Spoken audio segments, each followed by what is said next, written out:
এই যে দেখানো হচ্ছে ভিডিও অপারেশন সিন্দুর কিভাবে দেখুন। इस ब्रीफिंग में शामिल होने के लिए आप सभी का धन्यवाद। जैसा कि आप सभी जानते हैं 22 अप्रैल 2025 को लश्कर तैयबा से संबंधित पाकिस्तानी और पाकिस्तान प्रशिक्षित आतंकवादियों ने भारत में जम्मू और कश्मीर के पहलगाम में भारतीय पर्यटकों पर बर्बरतापूर्ण हमला किया। 25 भारतीयों और एक नेपाली नागरिक को कायरतापूर्ण मौत के घाट उतार दिया गया।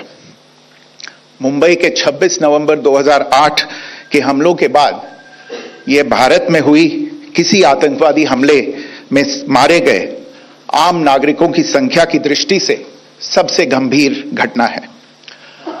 पहलगाम का हमला अत्यधिक बर्बरतापूर्ण था, जिसमें वहां मौजूद लोगों को करीब से और उनके परिवारों के सामने सिर पर गोली मारी गई। हत्या के इस तरीके से परिवार के सदस्यों को जानबूझकर आघात पहुंचाया गया। साथ ही उन्हें यह नसीहत भी दी गई कि वे वापस जाकर इस संदेश को पहुंचा दें। यह हमला स्पष्ट रूप से जम्मू और कश्मीर में बहाल हो रही सामान्य स्थिति को बाधित करने के उद्देश्य से किया गया था। चूंकि पर्यटन फिर से अर्थव्यवस्था का मुख्य आधार बन रहा था, इस हमले का मुख्य उद्देश्य इसे प्रतिकूल रूप से प्रभावित करना था। पिछले वर्ष आप सभी जानते हैं 2.25 करोड़ से अधिक पर्यटक कश्मीर आए थे। इस हमले का मुख्य उद्देश्य इसलिए संभवतः यह था कि इस संघ राज्य क्षेत्र में विकास और प्रगति को नुकसान पहुंचाकर इसे पिछड़ा बनाए रखा जाए और पाकिस्तान से लगातार होने वाले सीमा पार आतंकवाद के लिए उपजाऊ जमीन बनाने में सहायता की जाए। हमले का यह तरीका जम्मू और कश्मीर और शेष राष्ट्र दोनों में सांप्रदायिक दंगे भड़काने के उद्देश्य से भी प्रेरित था। इसका श्रेय सरकार और भारत के सभी नागरिकों को दिया जाना चाहिए कि इन प्रयासों को विफल कर दिया गया। एक समूह ने खुद को रेजिस्टेंस फ्रंट TRF कहते हुए इस हमले की जिम्मेदारी ली है। यह समूह संयुक्त राष्ट्र द्वारा प्रतिबंधित पाकिस्तानी आतंकवादी समूह लश्कर तैयबा से जुड़ा हुआ है। यह उल्लेखनीय है कि भारत ने मई और नवंबर 2024 में संयुक्त राष्ट्र की 1267 कमेटी की सैंक्शंस मॉनिटरिंग टीम को अर्धवार्षिक रिपोर्ट प्रस्तुत की थी, जिसमें TRF के बारे में साफ इनपुट दिए गए थे। इससे पाकिस्तान स्थित आतंकवादी समूहों के लिए कवर के रूप में TRF की भूमिका सामने आई थी। इससे पहले भी दिसंबर 2023 में भारत ने इस टीम को लश्कर तैयबा और जैश ए मोहम्मद के बारे में सूचित किया था, जो TRF जैसे छोटे आतंकवादी समूहों के माध्यम से अपनी गतिविधियों को संचालित कर रहे हैं। इस संबंध में 25 अप्रैल को UN सिक्योरिटी काउंसिल प्रेस वक्तव्य में TRF के संदर्भ को हटाने के लिए पाकिस्तान के दबाव पर भी ध्यान दिया जाना चाहिए। पहलगाम आतंकवादी हमले की जांच से पाकिस्तान के साथ आतंकवादियों के संपर्क उजागर हुए हैं। रेजिस्टेंस फ्रंट द्वारा किए गए दावे और लश्कर तैयबा से ज्ञात सोशल मीडिया हैंडल द्वारा इसको रीपोस्ट किया जाना इसकी पुष्टि करता है। चश्मदीद गवाहों और विभिन्न जांच एजेंसियों को उपलब्ध अन्य सूचनाओं के आधार पर हमलावरों की पहचान भी हुई है। हमारी इंटेलिजेंस ने इस टीम के योजनाकारों और उनके समर्थकों की जानकारी जुटाई है। इस हमले की रूपरेखा भारत में सीमा पार आतंकवाद को अंजाम देने के पाकिस्तान के लंबे ट्रैक रिकॉर्ड से भी जुड़ी हुई है, जिसके लिखित और स्पष्ट दस्तावेज उपलब्ध हैं। पाकिस्तान दुनिया भर में आतंकवादियों के लिए एक शरण स्थल के रूप में पहचान बना चुका है।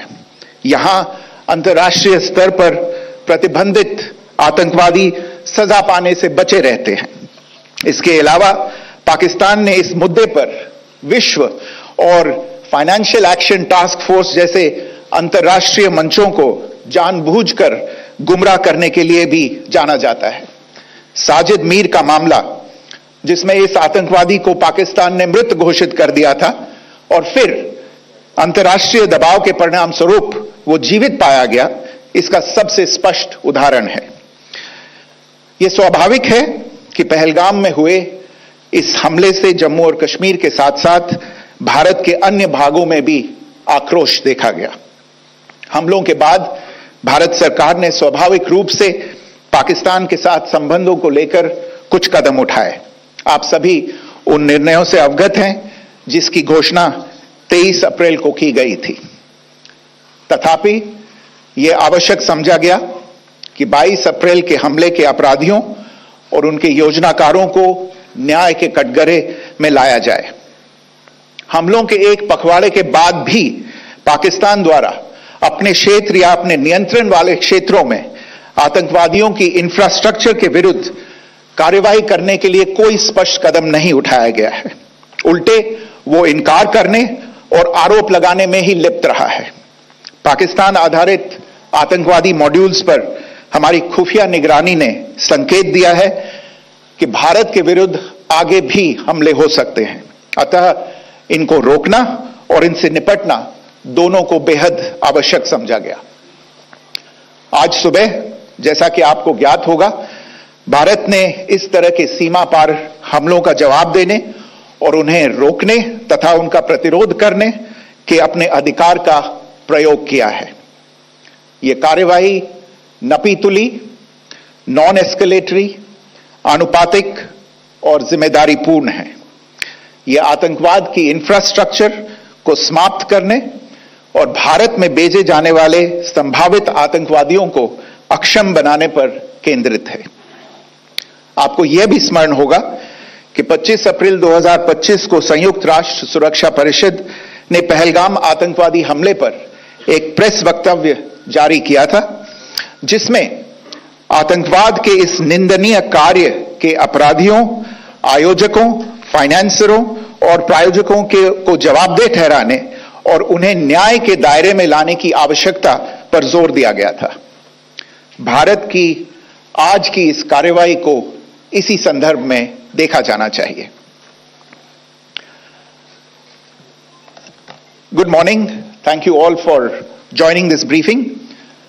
As you are all aware, on April 22, 2025, Pakistani and Pakistan-trained terrorists belonging to the Lashkar-e-Taiba carried out a savage attack on Indian tourists at Pahalgam in Jammu and Kashmir in India. They murdered 26 people, including one national of Nepal, causing the largest number of civilian casualties in a terrorist attack in India since the 26 November 2008 attacks in Mumbai.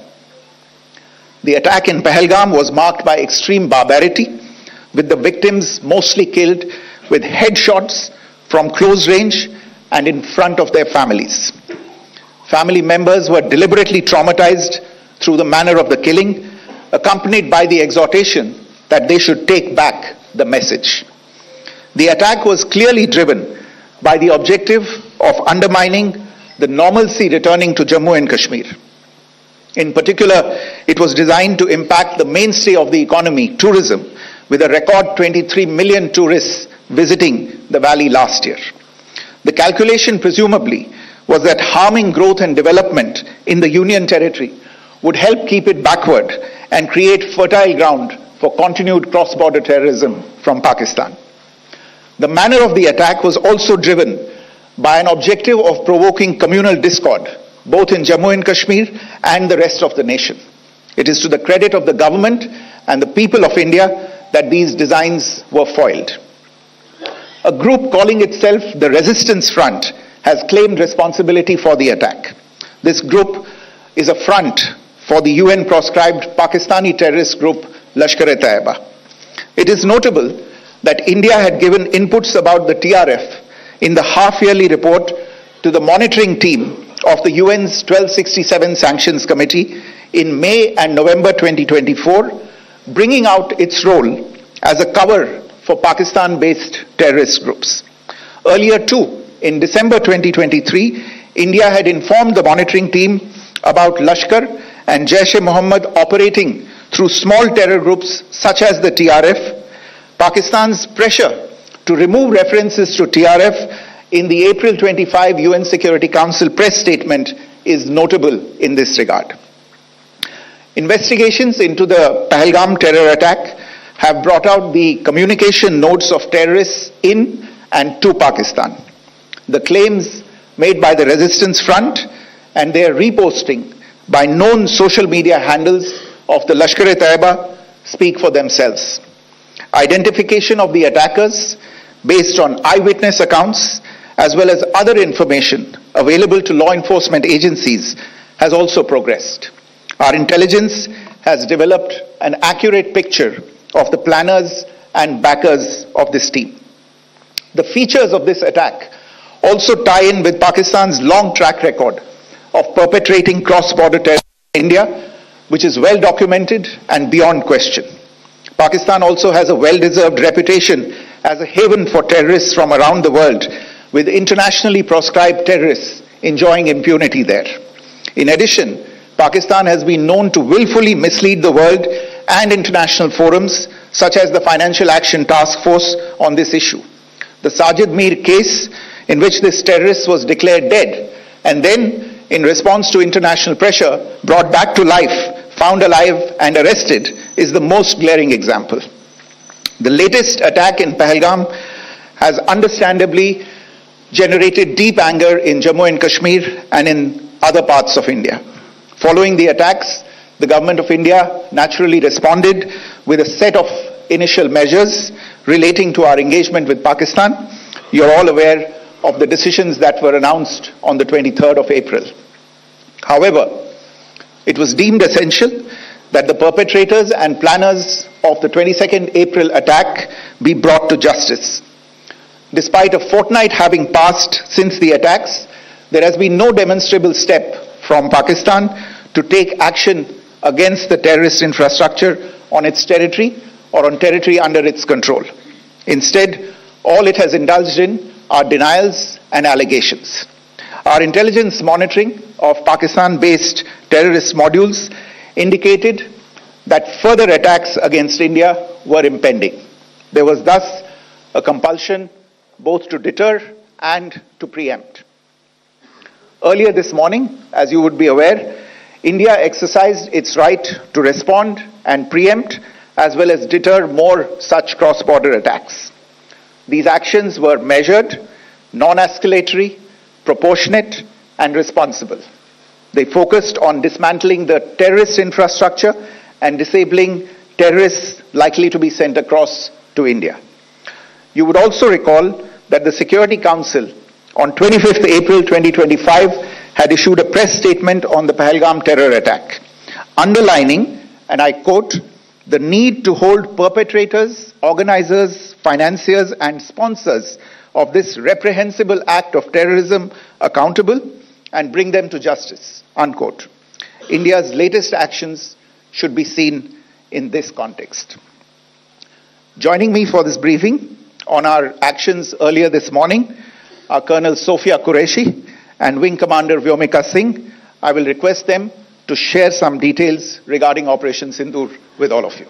Vikram Misri জানিয়ে দিলেন পাকিস্তান কতটা মিথ্যাবাদী। সাজিদ মির, যাকে প্রথমে মৃত বলে ঘোষণা করেছিল জঙ্গিকে পাকিস্তান, আর তাকে পরে জীবিত করে তারপরে গ্রেফতার করলো। এই সাজিদ মির মৃত বলেছিল পাকিস্তান, কতটা মিথ্যাবাদী পাকিস্তান। আর খেলা শেষ, অপারেশন হয়ে গেল, প্রত্যাঘাত হয়ে গেল, 15 দিন অপেক্ষা করা হয়েছিল। देवियों और सचिव, मैं कर्नल सोफिया कुरैशी और मेरे साथ विंग कमांडर व्योमिका सिंह आज आपको 6 से 7 मई 2025 की रात 1:05 से 1:30 बजे के बीच भारतीय सशस्त्र बलों द्वारा अंजाम दिए गए ऑपरेशन सिंदूर के बारे में जानकारी देंगे। ऑपरेशन सिंदूर 22 अप्रैल को पहलगाम में हुए विभत्स आतंकवादी हमले के शिकार मासूम नागरिकों व उनके परिवारों को न्याय देने के लिए लॉन्च किया गया था। इस कार्रवाई में 9 टेररिस्ट कैंप्स को टारगेट किया गया और पूरी तरह से इसे बर्बाद किया गया। पाकिस्तान में पिछले 3 दशकों से टेरर इंफ्रास्ट्रक्चर का निर्माण हो रहा है। इसमें recruitment, indoctrination centres, training areas व लॉन्च पैड शामिल थे, जो पाकिस्तान और पाक अधिकृत जम्मू कश्मीर POJK दोनों में फैले हैं। Operation Sindoor was launched by Indian Armed Forces to deliver justice to the victims of Pahalgam terror attack and their families. 9 terrorist camps were targeted and successfully destroyed. Over the last 3 decades, Pakistan has systematically built terror infrastructure. It is a complex web of recruitment and indoctrination centers, training areas for initial and refresher courses, and launch pads for handlers.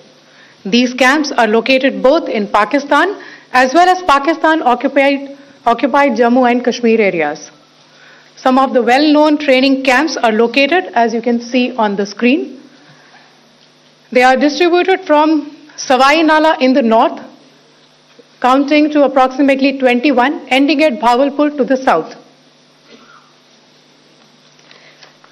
इन लक्ष्यों का चयन विश्वसनीय intelligence सूचनाओं के आधार पर हुआ, ताकि आतंक गतिविधियों की रीढ़ तोड़ी जा सके, और यह खास ध्यान दिया गया कि निर्दोष नागरिकों और सिविलियन इंस्टॉलेशन को नुकसान न पहुंचे।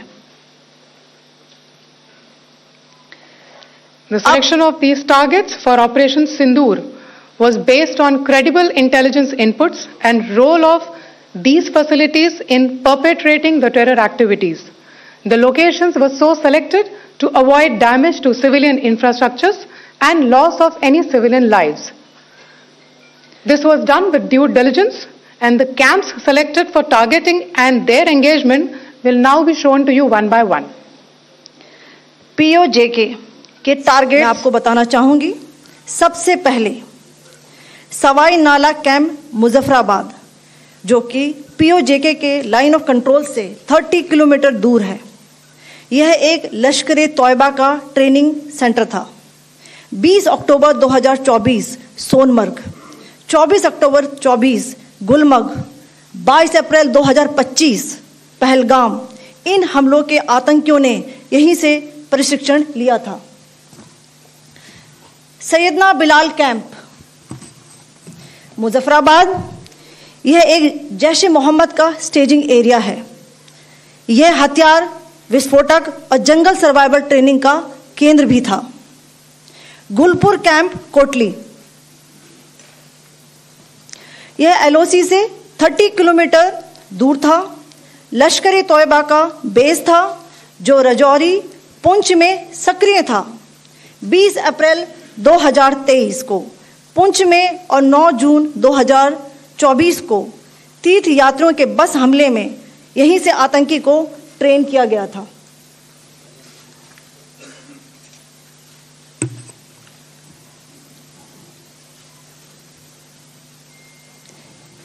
बरनाला कैंप बिंबर, यह LOC से 9 किलोमीटर दूर है। यहां पर हथियार, हैंडलिंग, IED व जंगल सर्वाइवल का प्रशिक्षण केंद्र था। अब्बास कैंप कोटली,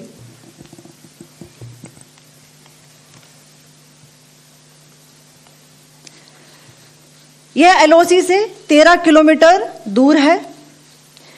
लश्कर तौयबा का फिदाइन यहां तैयार होता था। इसकी कैपेसिटी 15 टेररिस्ट को ट्रेन करने की थी।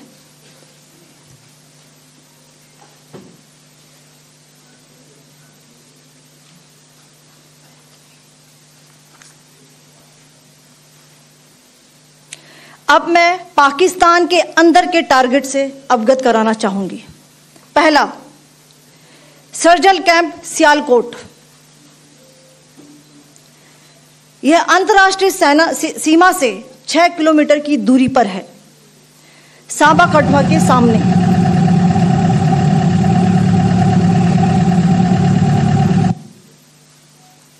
मार्च 2025 में जम्मू एंड कश्मीर पुलिस के 4 जवानों को की जो हत्या की गई थी, उन आतंकवादियों को इसी जगह पर ट्रेन किया गया था। दूसरा, महमूना जाया कैंप सियालकोट, यह 18 से 12 किलोमीटर आईबी से दूर था। हिजबुल मुजाहिदीन का बहुत बड़ा कैंप था। ये कठुआ जम्मू क्षेत्र में आतंक फैलाने का नियंत्रण केंद्र था। पठानकोट एयरफोर्स बेस पर किया गया हमला भी इसी कैंप से प्लान और डायरेक्ट किया गया था। मरकज ताइबा मुरीद के, यह आईबी से 18 से 25 किलोमीटर दूरी पर है। 2008 के मुंबई हमले के आतंकी भी यहीं से प्रशिक्षित हुए थे। अजमल कसब व डेविड हेडली भी यहां ट्रेन हुए थे।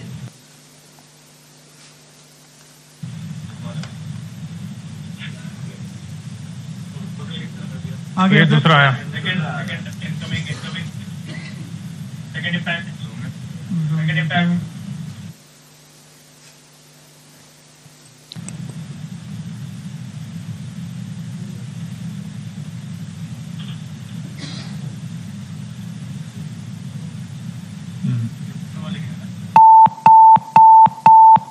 टारगेट 10 हुआ है सर अभी।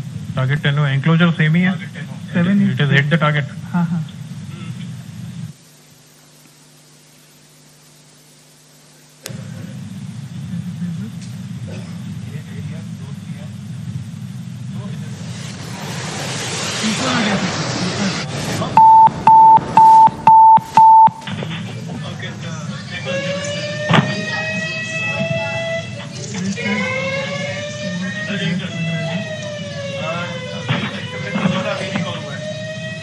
মাত্র 25 মিনিটের অপারেশন। রাত 1টা থেকে রাত 1:05 থেকে मरकज सुभान अल्लाह भावलपुर ये इंटरनेशनल बाउंड्री से 100 किलोमीटर दूर है। जैश ए मोहम्मद का मुख्यालय था। यहाँ पर रिक्रूटमेंट, ट्रेनिंग व इंडॉक्ट्रिनेशन का केंद्र भी था। शीर्ष आतंकी अक्सर यहाँ आते थे। मैं आप सबको बताना चाहती हूँ कि किसी भी सैन्य ठिकाने का निशाना नहीं बनाया गया और अभी तक किसी तरह की नागरिक क्षति की रिपोर्ट नहीं है। धन्यवाद। जय हिंद। কোন Right রকম from the terror camps, সাধারণ নাগরিককে আমরা মারিনি। shown to you, a niche technology weapons with careful selection of warheads was ensured so that there will be no collateral damage. The point of impact in each of the target was a specific building or a group of buildings. All the targets were neutralized with clinical efficiency, and the results reiterate the professionalism of the Indian Armed Forces in the planning and execution of their operations. No military establishments were targeted. India has demonstrated considerable restraint in its response. However, it must be said that the Indian Armed Forces are fully prepared to respond to Pakistani misadventures, if any, that will escalate the situation. Jai Hind, and thank you very much. Ladies and gentlemen, friends in the media, I ask your indulgence today in view of the fact that this is still an evolving situation. We will therefore not be able to take questions and answers today, but we will come back for more updates and more briefings shortly. Thank you all very much for joining us this morning. Thank you. Jai Hind. মাত্র 25 মিনিটের operation, তাতেই বদলা। একেবারে 100 kilometre ভেতরে ঢুকে হামলা। Bahawalpur 100 kilometre নিয়ন্ত্রণ রেখা থেকে হেডকোয়ার্টার জৈশে মোহাম্মদের, সেখানেও আমরা অপারেশন সিঁদুর চালিয়েছি। অপারেশন সিঁদুর মুরিদকে 30 কিলোমিটার সাম্বা থেকে, সেখানেও লস্করে তৈয়বার ক্যাম্প 26-11 মুম্বাই অ্যাটাক, সেখান থেকে ট্রেনিং হয়েছিল লস্করি তৈয়বার। জৈশে মোহাম্মদ বাহাওয়ালপুর, সেখানে 100 কিলোমিটার ভেতরে পাকিস্তানের। আমরা পাকিস্তানের কোনো নাগরিককে মারতে চাইনি, এমন অস্ত্র ব্যবহার করা হয়েছে সেনাবাহিনীর পক্ষ থেকে যে কোনো সাধারণ মানুষের যেন ক্ষতি না হয়। আর পাকিস্তান কতটা নৃশংস, কতটা কাপুরুষ যে পাল্টা আক্রমণে, পাল্টা হানায় আমাদের 10 জন সাধারণ মানুষকে মেরে ফেললো। এখনো অনেকে আহত হয়ে হাসপাতালে ভর্তি। আন্তর্জাতিক আন্তর্জাতিক স্তরে বার্তা দিল ভারত। 15 দিন পহেলগাঁও হামলার 26 জন নিরীহ মানুষ মারা যাওয়ার পরেও আমরা 15 দিন অপেক্ষা করেছি। এই 15 দিন একটা পদক্ষেপ করেনি পাকিস্তান জঙ্গিদের বিরুদ্ধে, বরং আস্ফালন করেছে, ডিনাই করেছে, বলেছে না পাকিস্তানের সঙ্গে জঙ্গিদের কোনো সম্পর্ক নেই। প্রমাণ দিয়েছে ভারত, ভারত তথ্য প্রমাণ জোগাড় করেছে, বারবার বিভিন্ন জায়গা থেকে ভারত বিভিন্ন তথ্য প্রমাণ জোগাড় করেছে এবং এটা লস্করে তৈবার কাজ। লস্করে তৈবা নিজে দাবি করেছে লস্করে তৈবার ঘাঁটি কোথায়? পাকিস্তানে। সবাই জানে গোটা আন্তর্জাতিক জঙ্গি সংগঠন পোষে কারা? পাকিস্তান। লাদেনকে মারা হয়েছিল কোথায়? পাকিস্তানে। এই যে জৈশ-এ মোহাম্মদের হেডকোয়ার্টার, এই দেখুন, এইটা হচ্ছে হেডকোয়ার্টার ছিল। হামলা, এখানেই প্রত্যাঘাত, এখানেই বদলা। জৈশের সদর দপ্তর ধ্বংস, মুরিদকেতে লস্করের হেডকোয়ার্টার ধ্বংস। জৈশ-এ মোহাম্মদের এই হচ্ছে বাহবালপুরে জৈশের সদর দপ্তর গুঁড়িয়ে দিয়েছি আমরা। হিজবুল মুজাহিদিনের ক্যাম্প গুঁড়িয়ে দিয়েছি আমরা। লস্করে তৈবার ক্যাম্প গুঁড়িয়ে দিয়েছি আমরা। ভয়ে ভয়ে সিটিয়ে কেঁচো হয়ে জঙ্গিদেরকে সরিয়ে নিয়ে গিয়েছিল পাকিস্তান।